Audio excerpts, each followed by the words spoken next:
Hello and welcome to Wrestling and Everything Coast to Coast with your hosts, Buddy Sotelo Esquire, Dr. Mike Lano, and Evan Ginsberg. But this week we have a very special guest. Wasn't able to join us last week, but we're glad he was able to make it here this week. Evan, do you want to introduce him? Absolutely. He is a Renaissance man, Dobie Maxwell, comedian, comedy mentor, author, podcast MC. He was on a major radio station as well back in the day, and he's with us tonight, the great Dobie Maxwell. How are you? I am wonderful. Gentlemen, thank you for having me on. This is the last time I was on your show. It's been a while. We're talking to Mike about that, Dr. Mike.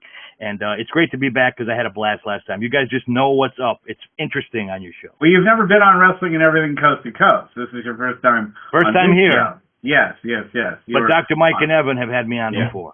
Right. Back in the day. And my father's name was Russell, so I feel a kinship with you before we even start. My greatest sympathies to you. Yeah. I always get it spelled like with one L or one S or one S, one L. It's one of the most misspelled names in the try the being universe. Dobie. That's a nickname, which is now my real name. It's funny. I went to put in front of a court of law, and I was the first one at 8 o'clock in the morning. It was in June. It was a very hot day. The judge said, "You're changing your name to Dobie Maxwell." "No, Your Honor, it's Dobie J. Maxwell." "What's the J for?" "Genius. Get him out of here." Yeah. Get him out of here. He did not think that was funny. Oh no, yeah. So tell us a little bit about your connection with professional wrestling and how it got started. I always loved professional wrestling. I was a fan of the AWA. I grew up in Milwaukee, so the Crushers' hometown, and you just could not watch it. I don't know where it was in where you guys live, but it was 5 o'clock on Saturday afternoon, and wrestling was just a big deal. And I got to be a ring announcer. I was starting out in comedy, and a friend of mine was a pro wrestler, was getting started, and he said, "We need a ring announcer. Would you be willing to do that?" And they didn't know that I had the big interest in it. So I was the Mean Gene Okerlund of it was the Midwest Wrestling Federation. And one thing led to another, and I ended up buying the territory. I bought the ring and the truck, and I had 25 wrestlers. And I took them from going into the honky-tonks, gin joints, and smoke-filled fornicatoriums into bigger arenas in smaller towns. So, and it's funny because most people would say, well, the wrestlers, the boys would say, if we're going to buy a federation, well, you get me in this hold and we'll talk about angles. And I'm thinking, okay, we need posters, we need media coverage, we need to buy bigger arenas. It really worked out well. But the first show, I'll never forget, we had it sold out at a town called Waukesha, Wisconsin, which is about 80,000. And the ring truck that I bought, the engine blew. So I had to call AAA to get the ring truck towed to the arena to put up the ring for our first match. And I said, "Who bought this piece of crap?" And my big heel guy said, "You did, stupid." And I laughed. It was the biggest laugh I ever got. But it was fun to promote. And you guys know, dealing with the boys and wrestlers, it's worse than dealing with 6-year-olds. Can I be the champion? I want to be the champion. Can I take the belt to work? He's doing my hold. That's my hold. He's doing it. Yeah, not to mention outfit conflicts. Oh, yeah. Yeah. Ring music, entrance music. So tell me about what got you started though in wrestling when you were a little kid. Was it your parents who introduced you to wrestling, or a family relative, or who first? And who did you start watching? I was raised by my grandparents. My father was a biker, and he rode with the Outlaws. It's not a joke. And my grandfather, my grandmother they lived through the Depression. So we had a black and white TV in the basement. I spent a lot of time alone. And 5 o'clock on a Saturday afternoon, there was all-star wrestling, and it was everything that I dreamed of as a little boy. I saw Vern Gagne and the Super Destroyer Mark II and the Crusher and all these guys. I fell in love with it at age 8 or 9, and I never stopped. With Marty O'Neill, right? Marty O'Neill, yes. Marty O'Neill used slippery eel. That's what Superstar Graham used to call him. But then Mean Gene came in after that. So Mean Gene Okerlund. I saw Mean Gene Superstar before he went out to the WWF at the time. So a lot of the guys would go out there. And we saw Pedro Morales, and he was supposed to be this big WWF champion. And he was terrible in the Midwest. He wasn't over at all. I know Vince McMahon Sr. liked to have ethnic champions, but he did not go well in the Midwest. But I was just fascinated by that. I buy the wrestling magazines, and I'm thinking, boy, what is Bruno Sammartino? I'd love to see the guy. He's not where we live. Ernie Ladd. He was the guy I wanted to see. It's like never by us. So I just got to see the territories, and I started getting the dirt sheets after a while. That was fun. Before I forget, Vern did bring in Ladd in the 60s briefly because Thez had finessed him. Lou Thez had. But before I forget, the only reason I'm interrupting early is, can you tell us a little about the Crusher Fest in Wisconsin? It's an annual thing that's huge, a show, a convention, a fan fest. There's a statue of him. Is it Green Bay? Where's his statue? It's South Milwaukee, which is a suburb of Milwaukee, and it's obviously south of Milwaukee. So there is a statue of him there.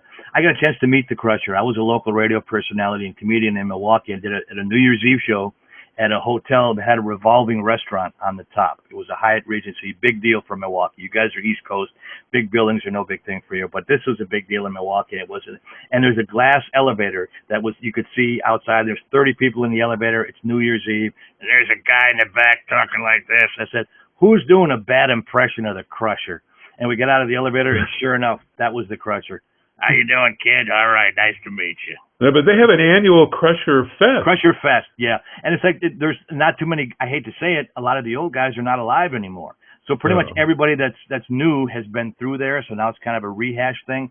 I went last year because a lot of my friends were there, and I got to shake hands and see them. And it was well attended, and there's carnival rides, and there's wrestling matches there. It's a lot of fun, but I don't know how much longer it can last. But his statue is very popular.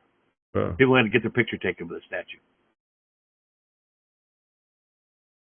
So, Dobie, yes, how's comedy going right now? It's always been a tough business. How's that?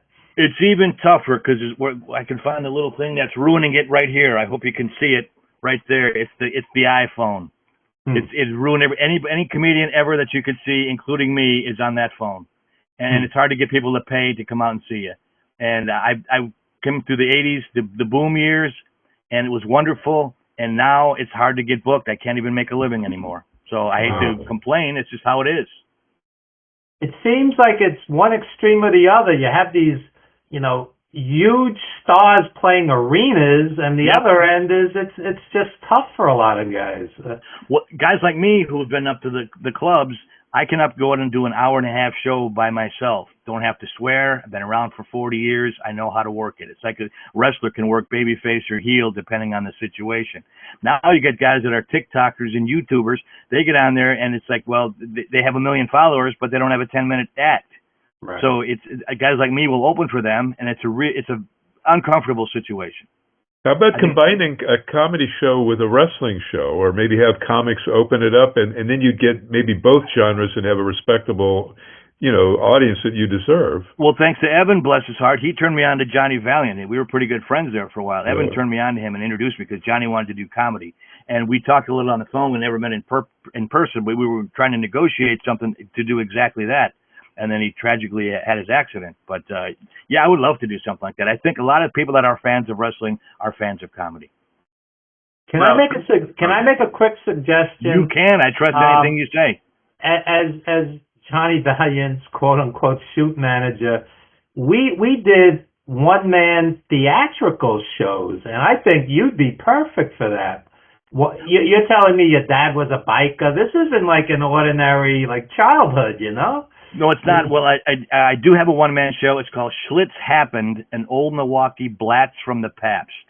And I came up with the Schlitz Happened line. I just ad-libbed it one day. And then my friend's a writer, and he said the other one, the old Milwaukee Blatz from the Pabst. So I wrote to those breweries, which are now microbreweries owned by the same company, and I have permission to use it.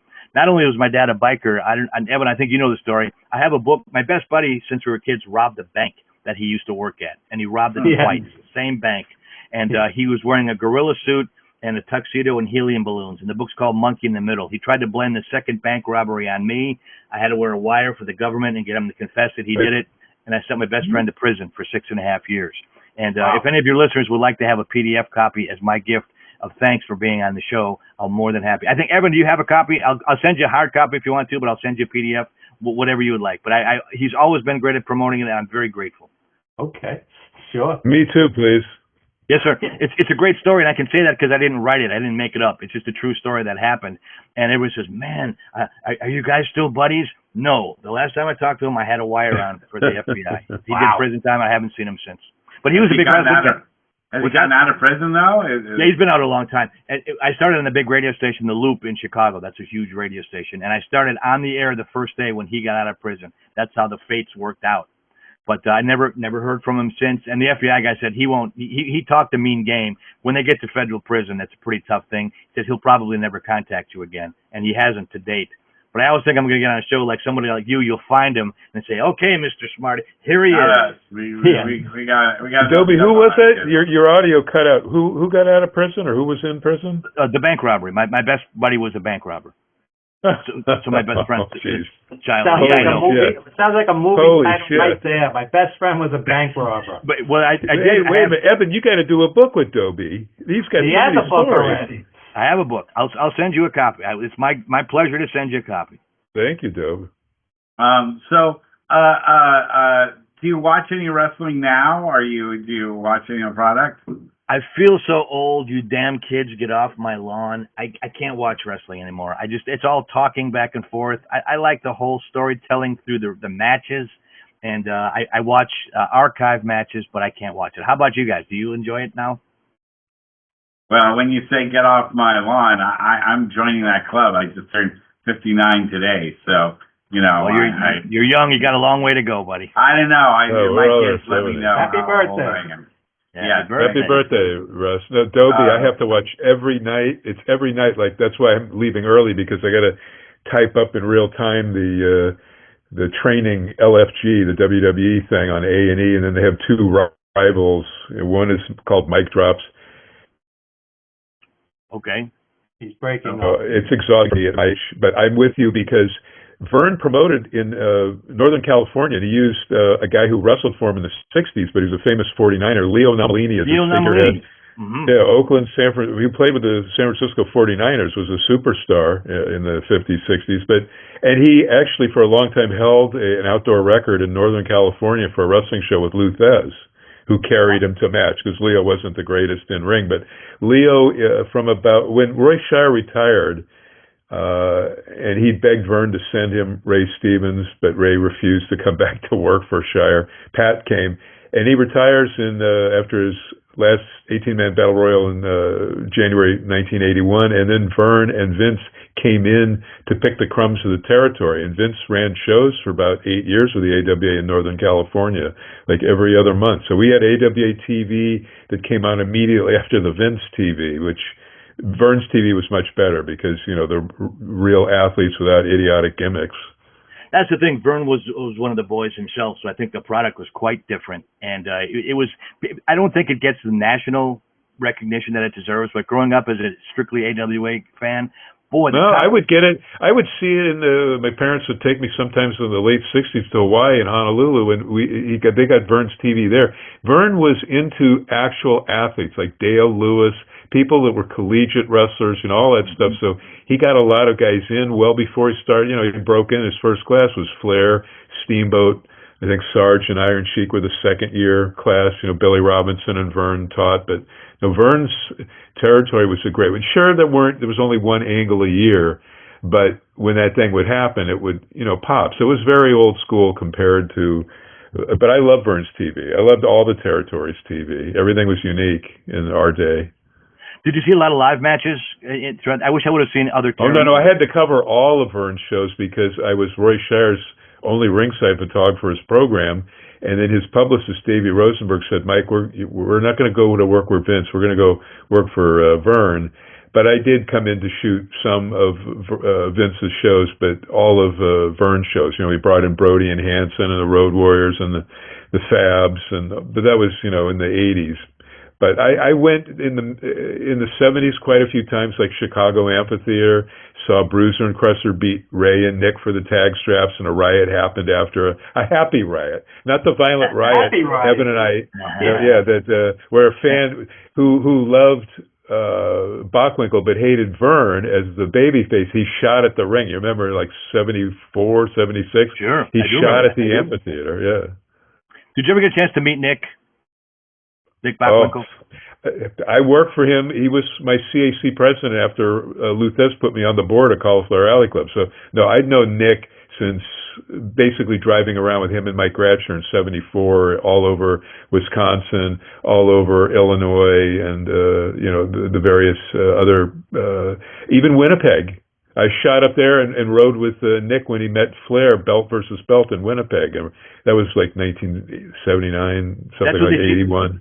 They always did the strap changes in Winnipeg, it seemed. And as a comedian, I finally got to work there, and I saw how far a drive that is. I grew up in Milwaukee. That's about 8 hours to Minneapolis. It's another 8 hours to Winnipeg. So I don't know how those guys did it. I mean, supposedly they drove to most places, but that was brutal. The guys disliked Stu's territory because it was insane, and Vern, it was dangerous with the snow, the black ice, all of that. Well, Hercules Cortez passed away. Yeah. He was tag champs with Red Bastien. Red Bastien. And I think they replaced Hercules with, was it the Crusher? Right. The Crusher and exactly. Red Bastien? Yep, you're right. It was replaced by Reggie. Man, I love talking old school wrestling. I love you guys. I hope the listeners are up to it, because I see young kids now. Oh, you like wrestling? They'll never see the great. When I found out it was a work, I enjoyed it more.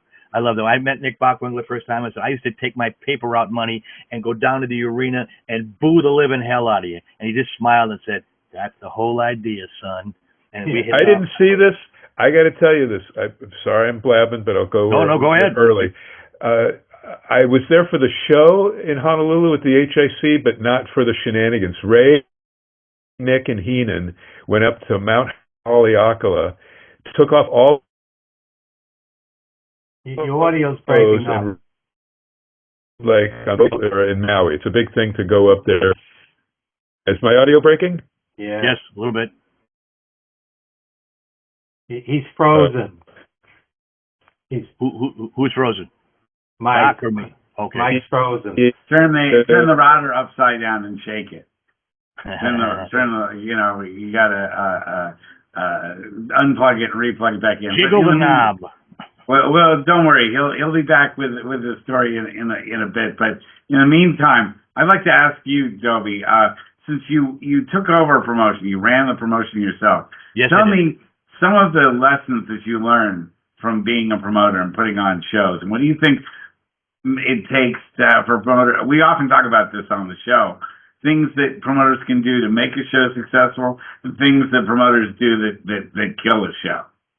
Well, I only did it for about a year, and I didn't do that many shows. The guys, they might put the ring up begrudgingly, but they don't want to take it down. That was always an issue. I had to get it out of the building by a certain amount of time. The boys took off with girlfriends or whoever they did, and that was a rough thing. I think making posters, getting on media, I was able to do that when the boys didn't do that before. They would just show up at more bar shows. Now, we had some of the guys, the jobbers for the AWA. Do the names, Tom Rocky Stone, does that name ring a bell? Jake Milliman? These guys were the milkman. Did you guys hear what I just said? Or no, we didn't. Well, let's, you were frozen. Let finish your thought, and then you can go back to it. But go ahead, Dobie. Finish off what you were saying. No, I was just going to say those are the guys that were they had even different characters, and some of them had different names when they're working for me. And they were great, but they had some guys to fill out the cards that weren't very experienced. So it was really tough working with them, and to try to, my booker was a guy named the Texas Hangman, Mike Moran. And I said, "Why are you calling yourself the Texas Hangman?" He said, "Because the Wisconsin Hangman doesn't sound nearly as fierce and vicious." So we needed a manager. We didn't have a manager, so I became the manager. We were in a high school in a place called Palmyra, Wisconsin. And it was a crowd, one of the first times we really had a nice crowd. I promoted it pretty well. They didn't know my name. I was on the radio then, but they didn't. So I made up a name, and I was the manager. So Mike, the Texas Hangman, there was a wheelchair backstage. He wheeled me out in a wheelchair with blankets over my legs. And I got on the microphone. I said, "I would just like to say thank you to the nice folks of Palmyra for letting a man in my condition participate in professional sports." And of course, the ref turns his back. I get out of the wheelchair and stomp the baby face and get back in the chair, put the blanket over my legs. I had to have the Palmyra police escort me out of town. And everybody was so proud of me. They said, "You made it," like in Goodfellas, "Oh, you broke your cherry. Oh, you did it." They said, "Oh, you got so much heat. You're a heat generator." But I think it was fun to be a manager, but I really enjoyed the promoter's point of view just because I think people like wrestling, and if you give them a good show, they will come back. We were starting to develop a nice territory. Wow, no, you seem like you would be a good manager. that was my gig. Very fun. Yeah. Yeah. Did you like being a heel? That's the best. There's nothing better than being a heel because, you can cultivate. I think you understood this, like what it is like to find parts of the crowd that really hate you. And I always used to call that, Buddy Sotelo, pockets of hate. And you would just hit that pocket and people would get outraged and they would get the rest of the whole crowd around them to get furious at you because they were so mad at you. You hit them and then you go and you leave and they get even madder because they didn't get a chance to insult you back. So, and I think you strike me as like a good insult comedian. Oh, absolutely. And it's like Bruce Lee in a bar. He might weigh 135 pounds, but he can reach down your throat, take out your heart, and show it to you before you die. And that was the same way as a manager. These, rubes and hillbillies and ham and eggers, like Bobby Heenan used to say, and humanoids.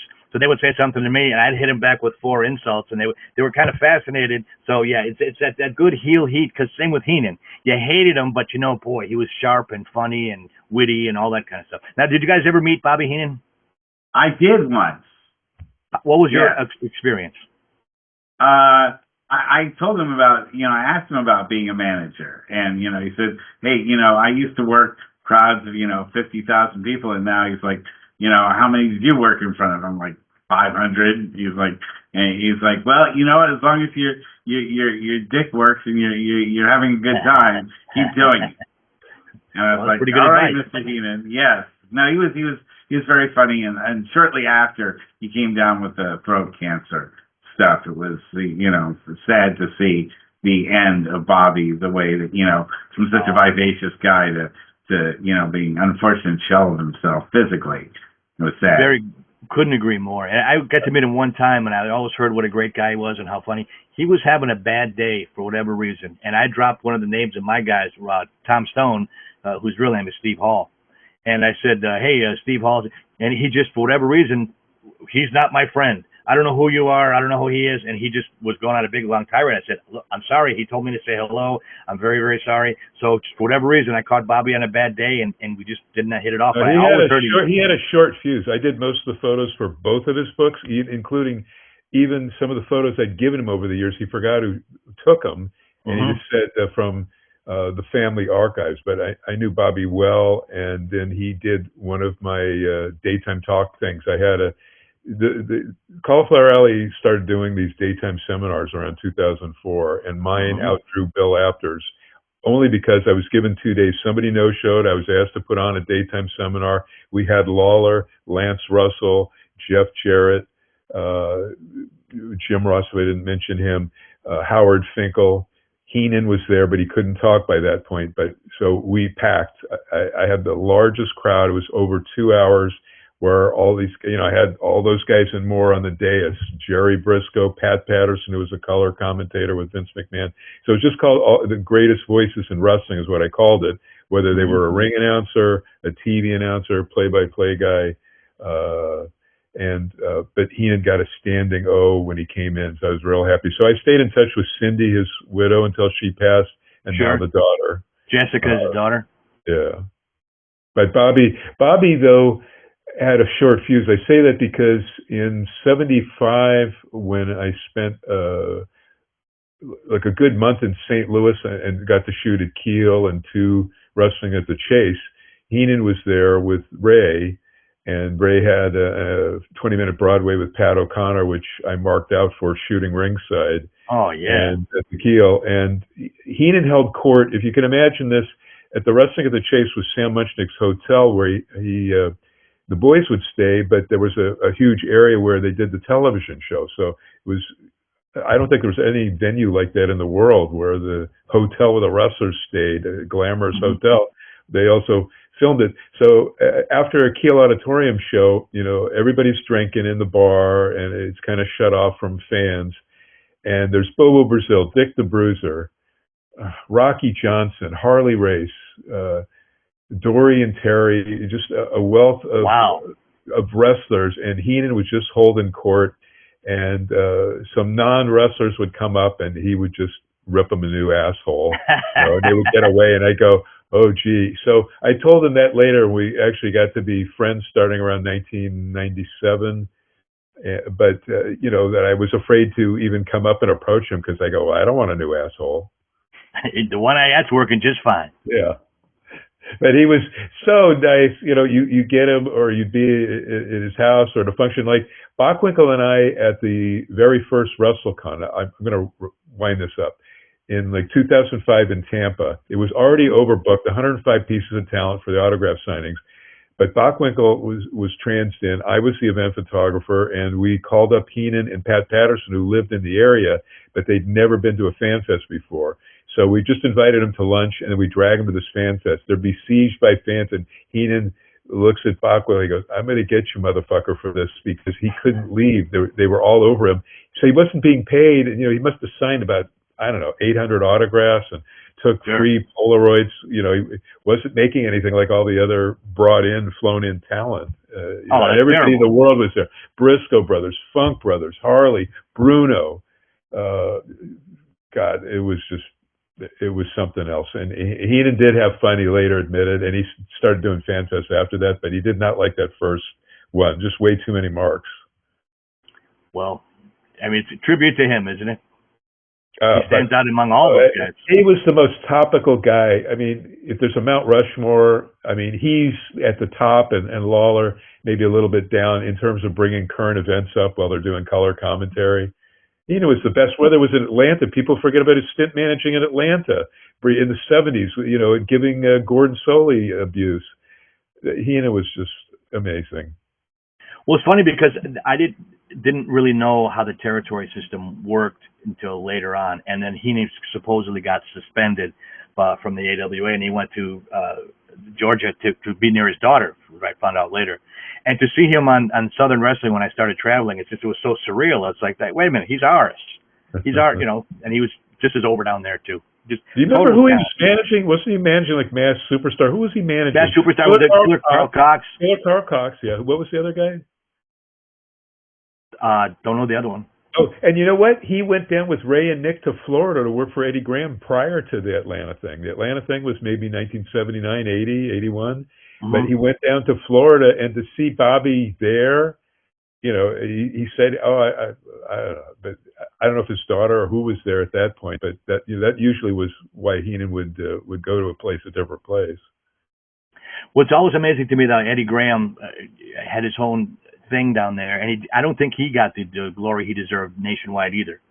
And I never got a chance to see the territory, but all the boys I've ever met said that was one of the best territories to work. Vern could be kind of athletic, yeah. Well, for athletic wrestling, St. Louis, Florida, and then AWA, in that order, first descending order. Eddie was one of the genius bookers. There weren't that many. He was definitely one. Well, the finishes, they said his finishes were just off the charts. Yeah. So he created Dusty turning babyface on Pac Song, and having Pac Song and his manager Gary Hart in Florida just totally destroy Dusty, and then he adopted Thunderbolt Patterson's way of speaking, the shtick. So sure did. Now, as a Wisconsinite, now are you a native Wisconsin? Born and raised in Milwaukee, yes, sir. Okay, good. Yeah. Does remind me of the National Lampoon song, spoken word Deteriorata, where they say, yes. And no matter what your fate is, it can always be worse in Milwaukee. So, yeah, that's true. But what I wanted to ask you about is what makes the Wisconsin territory, you think, unique from the other territories that surround it? You're surrounded by some of the major territories in, like, Michigan had obviously some great wrestling going on. Detroit, obviously, with the Sheik, and St. Louis is already, very big in that whole area. So what sets Wisconsin apart? That's a really good question, because Bruiser ran Indianapolis territory, and obviously Vern ran Minneapolis, and Chicago was a mixture. I don't think people realize that. You guys would know, but the average person wouldn't know that Vern and Bruiser picked Bob Lucy, the figurehead. He was the figurehead promoter there after Fred Kohler, but it was really a beautiful mesh of the AWA and Bruiser's WWA. And do you know that Bruiser stole our WWA belt from Los Angeles in 64, 65. He refused to drop the WWA. The original WWA was Los Angeles, World Wrestling Association. Bruiser refuses to drop the strap back, heel versus Blassie. Takes the belt with him, mails it back many months later, and that's how he got the name for his WWA. He literally stole it, and then his outlived the original WWA, because we joined in Los Angeles the NWA in '67, the title unification, Kiniski Bobo. Now, was that at the Olympic Auditorium? And the sports arena, but yeah, it ran for about 10 years, and it was actually even more powerful than the AWA, because that strap was defended in Japan before the AWA ever got in, and the group there that was AWA affiliated in Japan was the IWE, but the WWA Los Angeles world title was defended in San Francisco and Portland, up and down the West Coast, Hawaii, of course, with Ed Francis, who worked with Vern, for years and years.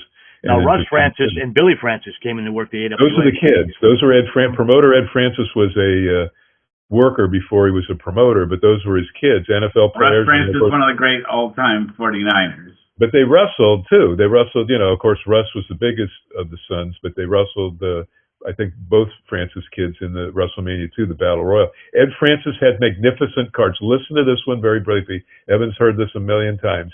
One show that I did shoot, Terry Funk against the Sheik, double juice. They went all over the ring. Ray and Nick defending the AWA World Tag Titles against Pedro Morales, who brought his WWF belt with him, and Bobo, who brought the U.S. title. Like, the opener was Mil Mosquers against Maurice Mad Dog Vachon. They just had a wealth of talent. And it was the first time Baba and Andre ever met. It was in a battle royal. So this all on one card, and not even announced to the crowd, but Bruno was in the back.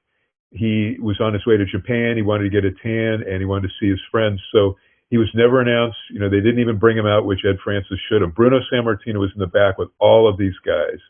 Both Funks. Wow. It was like everybody on the planet was at that particular show at that time in like '73.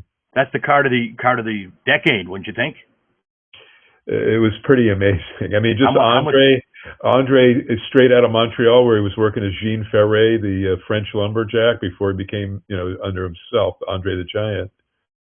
It's amazing. Now, did you meet Andre in person? That's one guy I never. Oh yeah. Even, especially at Herb Abrams, I rode around with him in Albano just twice. But he tried breaking the Guinness Book of World Records for drinking consecutive cans of beer in our territory, LA. So after we did a TV at KCO Beach L13, the fans leave, and then Andre's trying to break this record, and he fell like 23 cans short when he passed out. But we actually had a Guinness Book of Record authenticator guy there. You had to have one of those. And this was like in the dressing room. So there was Pampiro Firpo Tolis, Black Gorman, Great Goliath, and Dino Bravo from Montreal, and Victor Rivera. We're all watching, hoping Andre would break the record. Nope. Yeah. Unbelievable. But we stayed a little bit off the topic, which was what makes Wisconsin different. That's a very good question. The cheese. It's the cheese and the beer. Now, as you were saying, though, okay, LA is kind of its own territory. In Chicago had its own thing going with between Vern and with Dick the Bruiser. Milwaukee really wasn't its own thing. It was as an offshoot of Vern, and that's what it was. So I don't know if it really made it special. I mean, Detroit had the Sheik, was based there. Nothing was based there. The Crusher was, but no promotion really was. Mine was just a small thing for the small towns. We didn't really do any shows in Milwaukee per se, just because that was AWA territory. So I wish there was something. You know who Crusher would go in and work for the Duseks in Omaha, Nebraska. That was actually a separate and distinct territory from Vern's. They would cooperate and work and trade talent with Vern, but for years they ran separate, and they used Reggie Lasowski came in there, and quite a few others. You had a feud going on with Donnie Fargo at the time in the Dusek territory, and Reggie Parks would team up with Crusher Reggie Lasowski there too. Well, Crusher always worked a lot in Pittsburgh as well with Bruno, so he was all over the place. In the '60s, though, it was way back. Late '50s, '60s when. Crusher was in a four-man. I think the only time he was ever in the ring with the Sheik was a tag match at Madison Square Garden in the '50s. That's a little bit before me. Now, I don't remember when Crusher was a heel. Supposedly he came up as a heel. Oh yeah, I only remember him as a babyface. Well, that was the night they had the riot in Madison Square Garden. Oh, was it? And the Sheik was banned forever. Yeah, he was banned forever. Even though he appeared a couple of times against Bruno and Pedro at the Boston Garden, he was never allowed back at Madison Square Garden, the Mecca. Didn't Bruiser got banned as well? Was it Madison Square Garden? He got banned from somewhere. I think so. Yeah, I think I'm getting confused with the Bruiser. Yeah. No, but they were both Bruiser and the Sheik were banned from Madison Square Garden for going off script. Well, it's funny because there was a Lebanese guy in Lansing, Michigan. I worked comedy there, and I had my first radio job was Lansing, Michigan. And he was a cocky SOB, and he ran the club, and nobody liked him. And he found out that I was in wrestling. He goes, "Do you know who Ed Farhat is?" I said, "Yeah, it's the Sheik." "Well, that's my cousin." And he was still living them, and I begged him to let me meet him. And he said he's not going to meet you. He wouldn't. He's not going to break kayfabe. I always wanted to meet the Sheik. Did you guys ever meet him? Yeah, I'll tell you a crazy Sheik story. Please do. We were in Philly, and we were in a dressing room, and the Sheik was on the card. TWA, Mike. Right. Joel Goodhart. Yeah, Joe Goodhart's TWA. So the Sheik, it's all like wrestling journalists who've seen everything, met everybody. The Sheik walks into the dressing room, and it goes like silent, like in awe. Like, here's the original Sheik. Yeah. And, the Sheik wrestled Abdullah the Butcher that night. It was wild. Evan, I think I brought you into the dressing room that night because some of them, like Kevin Sullivan, Eddie Gilbert, were doing the "We're Not Worthy" thing, even before you ever heard of it. And Sheik had me on that show. He had me take out, it took 5 seconds. He had a molar that was loose. It was going to fall out before the match. I managed the Sheik and Sabu starting in '91 for not only Gordon Scazzari. Yeah, so the Scazzari AWF taping and the house show in Asbury Park, but also a couple other indies. Now, very close to Sheik, and the very first ECW pay-per-view, I go to Lansing, I think it was Lansing, Michigan, and Sabu, his nephew, who's like called the Piss Boy, Green Boy, new in the business. He drove us in the Sheik's famous Cadillac all the way there to Philly. Wow. So anyway, but he was a great guy. And I have the crazy story I told Evan, and I even took pictures of it. We stopped by the road, and it's ice cold. I don't know if we were in Asbury or where we were in '91, like in January. So this was before the TWA Joel Goodhart. And he wants to get a tan. It's ice cold. He's out there, and he starts shaving his legs and his arms with a dry razor. And I go, "What the fuck?" And he explained, I've been doing this for years. He was so nice. And then at the Gordon Scazzari thing, Evan may not remember this one. He felt so bad that Gordon was losing all of this money, the promoter, really nice kid who just got in over his head. And he paid for breakfast. So all of the talent there and the staff and all the guys driving there, all the people working for Gordon, including Gordon, Sheik picks up the tab and he goes to me, "You tell Meltzer I picked up this tab because he keeps writing that I'm a cheap fuck." And and he wasn't. He was a beautiful person. But he was totally kayfabe. But by that point, he'd kind of mellowed out. But there was what a great run. The greatest heel I've ever seen in my life. I don't care about any of these guys today. The greatest, you see him against Blassie, the Seawood part, or in Japan, or against John Tolis, or against Chris Tolis in LA. The Seawood part, the people were so in awe, afraid of this guy. He had him in his hand. He was so colorful. My favorite wrestler of all time is just something else. I would love to. But if talk about Lansing, I had my first radio job there, and the WWF was coming to town at the time. And I was talking to Freddie Blassie. I interviewed him on the morning show. Wow. He said, "Kid, I want to meet you. You know about wrestling. Come on down and see me." So the first prize was a limo would come, 2 tickets, front row for the WWF match. It was Macho Man against Ricky the Dragon Steamboat. Great match. So just so happened an auto worker and about his 12-year-old son won the tickets. So I told the old man, we're in the back of the limo, I said, "Look, I got to meet Freddie Blassie. I'll take the kid back, get him some autographs. We'll have a good time. If you made that Lansing, it looks like the Munsters mansion. That Lansing arena is horrible. So I'm trying to find Freddie Blassie. I'm opening up doors, and he's not around. Spider webs, closet. I open up a mop closet. There is Macho Man and Ricky the Dragon Steamboat playing cribbage. There's a board over a garbage can. And the kids, see, these guys are supposed to hate each other. And the kid's 12 years old, and Macho Man's got the grandma glasses, the little half thing. And he looks up at us and goes, "Welcome to the wonderful world of wrestling, kid." I said, "Excuse me, gentlemen, I got to find Blassie." I shut the door. And the kid didn't say anything, but you could tell that he just broke kayfabe forever at that night. Well, because Macho had a temper. Was Blassie an agent? What was he doing on that show? He was an agent. I never did find him. It's like he said, "I'll be there. Come find me. I want to meet you." So I never did see him, but it was a great man. And that guy was aces. Fred Blassie. I co-ran his fan club with John Arizzi. Mm-hmm. Freddie was so nice. He was amazing. He would hold court at Venice Beach, and all of us as marks, would go see him there, just trying to get a tan or lifting weights. Fred was the greatest too. All of these guys. The heels are the nicest, as Russ. Oh, always. They always are. Always. Mr. America, that's the molester. I was telling people. Yeah. Bill Cosby, America's dad. No, thank you.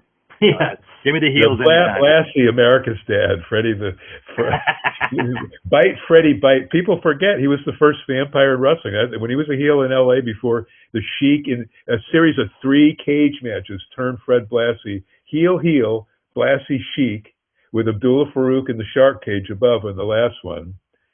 That was Ernie Roth. Did you ever meet him? I always thought he was fascinating too. Of course. I haven't seen the photos of me interviewing Ernie Roth backstage at Madison Square Garden. I always thought he was a great manager. He totally got him and Eddie Creechman. Well, no. Ernie Roth was way better than Creechman. I only think of Sheik with Ernie Roth, the Abdullah Farouk, the Weasel.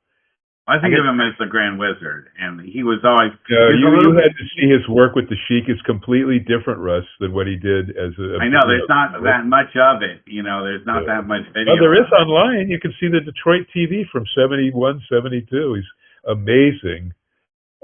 But he did ream Vince Jr. I always laughed. He reamed Vince on interviews. Evan remembers those when Evan maybe tell some stories of a Grand Wizard just reaming or just kind of poking fun at Vince. The Grand Wizard would come out with superstar Billy Graham, and it was like Billy Graham had dropped from another galaxy. We had never seen anything like him. There wasn't a gym on every corner. My father was a New York City taxi driver in the 60s and 70s. He said the only 3 people that stopped traffic in jaded New York was Muhammad Ali, the most famous person in the world, Julie Newmar, because nobody was built like her, and she was on top with Batman. Who we interviewed twice, Evan. Yeah. And superstar Billy Graham, because nobody looked like him. He literally would stop traffic in Manhattan. So, Dobie. Yes. So, you love Heenan. Which other wrestlers, as a comic, who did you find funny? Boy, Jim Cornette I found funny. And he was not on my TV. I ran across him later as I worked in the South. I thought he had some good one-liners, and it was very easy to like. I mean, I liked it, to like as a heel. But I thought he was great. A lot of other people. I thought King Kong Mosca could be funny, of all people. I thought, because he was such a big, love. Dobie, Ray Stevens told the story. They were roommates forever when Mosca was in the AWA, and Mosca was a great cook. He would cook for Ray, Nick, and Heenan. Okay. That's not particularly funny. Not particularly. Funny, but they loved him. He could have used promos. I know promos, exactly. He would slip something in there, and I guess I would live for those promos because they were all squash matches. Like you said, it was only one angle a year, so the matches were terrible, but the interviews were so great. Baron von Raschke, who was absolutely fantastic. I thought he was pretty funny as well. But it was Vern was, I guess, a good wrestler, but everybody around him, superstar. I saw him right before that those guys popped. Baron, Mad Dog, great stuff. I always thought the Valiant brothers, Lou Albano and John Tolos and Roddy Piper, those guys made me laugh. Oh, Piper, classic. He could have easily been a stand-up, no doubt. You know what he did at the end of his life when he couldn't get any movie or TV gigs? He was training to be a comic. Will Sasso of Mad TV was working with him when he passed. But he had done a couple of one-man shows and comedy gigs I attended. He was still pretty green at that. But, if you'd have taken the 1984 Piper, I think he would have transitioned. I wish I could have worked with him. Like thanks to Eben, just to get a chance to work with Johnny Valiant.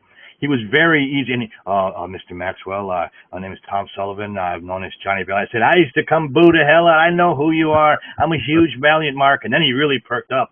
It's like he couldn't have been any nicer. And I think he was a genuinely funny guy, too. He was funny. Oh, yeah. Hilarious, yeah. Mm-hmm. The Valiant brothers and Lou Albano, basically, Johnny said to me they would go, okay, you're wrestling DiNucci and Rivera, August 1st, Philadelphia Spectrum, and then the rest of it was total improv. Right. They would just give them a date and an opponent and nothing scripted, not one word, and all day, he said, they would just cut promos, and those guys, it was like jazz improv, these guys riffing off of each other, the Valiants and Albano. They were amazing. I would love to see Albano. He never came to the Midwest. I only saw him in like the MTV era, and I saw him in the magazines. I'm thinking he kind of looked like a sloppy dude and stuff. But everybody said that when he was on, he was really great. But he liked the sauce a little. But who doesn't? Tell you a funny Albano story. Please do. He's dead drunk. The Valiants are wrestling in Madison Square Garden. He takes a bump outside the ring, and he goes to sleep. Packed Madison Square Garden. Johnny told me the story. And Vince McMahon Sr., the father, comes out and says to Johnny, Sully, because his name was Sullivan, Sully, if you don't wake him up, all three of you are fired. Okay? Albano's sleeping outside the ring in the middle of the match. I couldn't make this up. Was that the night that they main evented against Strongbow and Bruno? I don't know what night it was, but Johnny 74. So I think it was 74. He used to laugh telling me that. Fortunately, no cameras were rolling, probably. So I didn't know that Albano was on the floor. I thought he was just selling. They used to put those shows on cable TV live. Wow. The MSG network. Yeah. We didn't get it out here. We never got to see those out here. Could I ask you, please, to walk me through as an outsider, because I always heard the hallowed ground of Madison Square Garden. What made those shows great? Obviously, it's New York and everything, but what just put it over? It was just, that was the holy mecca of wrestling. First of all, there's 22,000 people, Yeah. And the guys on top, like Bruno and Superstar, had so much charisma. There was no pyro. There was no entrance music. The building would just shake. The Valiant brothers. The building would literally vibrate when these guys came out. You would see their heads come out from the dressing room, and all of a sudden, it was like this murmur that became a roar, sheer charisma. And, Bruno was not a great technician by any means, but the charisma was off the charts. Also, what you have to understand is 1974-75, we were not particularly smartened up. We believed. They kicked Bruno, you felt it. They punched Bruno, you felt it. And our parents, my dad was a World War II veteran. There's Baron von Raschke, Waldo von Erich, Hans Schroeder, Tanaka and Fuji. My father got shot on the battlefield. Wow. And, that's the audience. The parents, anyway, do the math. 1945, this is 1975. Right. Okay? And the heat was off the charts, boy. It was special. It was special. And I know we're getting late in the show, so I have to ask you this. Right behind me is Richard Pryor. That's the cover of my book. Who do you find funny as a comic? Who are your comic heroes? I always loved Rodney Dangerfield. Yep. Oh, yeah. He was my favorite, and I got a chance to meet him. I had a radio job in Salt Lake City. By the way, I am one of the only radio personalities to have been fired in all 4 time zones in America. There you go. It's like hitting for the cycle in baseball. That mountain time zone, Salt Lake City, Reno, Chicago, Lansing, Michigan. So that's a real thing. So I got a chance to meet Rodney. His wife was from Salt Lake City. and it was a treat and a thrill. And I got backstage, and there was a guy from the station. I said, "Look, this is my comedy hero. I got to get a picture. This is my lifetime thing." All right, man. Oh, we'll do it. And I met him and shook his hand. And, "Hey, kid, you're all right. You're really funny, huh?" And on the way back to the station, he goes, "I don't know how to tell this, but I left the lens cap on. But I'll buy you dinner." We didn't get the picture, so I didn't get a picture with my hero. But he was very insecure off stage. I say comedians are comedians because we are dented cans. You know, my dad was a biker. His dad was in show business, a comedian, and left him alone. And he really had some deep insecurity issues. He was the biggest comedian, but he was still insecure. We really hit it off. I liked him a lot. I thought he was wonderful. That's my guy. There you go. How about you guys? I'm Pryor. Well, Pryor's Pryor. You know, I mean, how can you not respect his greatness? Well, I'm gonna give a vote for Andy Kaufman. Okay, sure. He is someone that I've always enjoyed because I think that he was one of the greatest heat generators. No doubt. Psychologically, he understood how to really annoy people. It was brilliant back of the head stuff. I got a quick Rodney story. We're at our annual Thanksgiving dinner at the Beverly Hills Hilton, and who comes down? We had to go upstairs, and who comes down the elevator from like the 23rd floor? Rodney in a bathrobe because he lived there, and slippers. Didn't say anything. He gave this look like, "Don't even open your mouth." You know, it's just my mom, my grandma, and I in an elevator with Rodney. Well, the funny thing is, they said he had when I met him, he had a robe on too. Said, "You haven't met Rodney till you've seen his balls." I didn't see his balls. Well, then you. But he was brilliant. All the top greats. We had a lot. I mean, Evan and I, we were bringing a lot of comics on, the old legends. So we had a wealth of people. Richard Pryor's head writer, who was a great comic. Paul Mooney. Yeah, Paul Mooney was great. Absolutely fantastic. Gilbert Gottfried. I'm trying to remember Gilbert. How great was Gilbert? Funny. The guy who made me laugh so hard I was crying throughout. Tommy Davidson. Yeah. That guy's hilarious. And Eddie Griffin is funny. Yeah. You know what? I've never met him. I've never seen him. What I've seen, I really liked, and it's just funny because some guys you cross paths with and others you don't. He's one I would like to because I would agree with you. Yeah, he's very funny. Tommy Davidson does this bit Spanish TV. You just laugh. You can't stop laughing. It's hilarious. Yeah. Yeah. Some of these guys. Like you ever see Brother Theodore?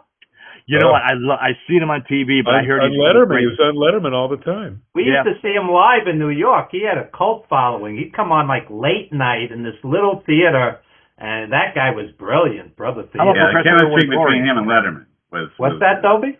Professor Irwin Corey. He's another. I saw Professor Irwin Corey when he was in his 90s live. He was still great. Yeah. Still great. Yeah. Leonard Barr, Dean Martin's uncle. I never saw him.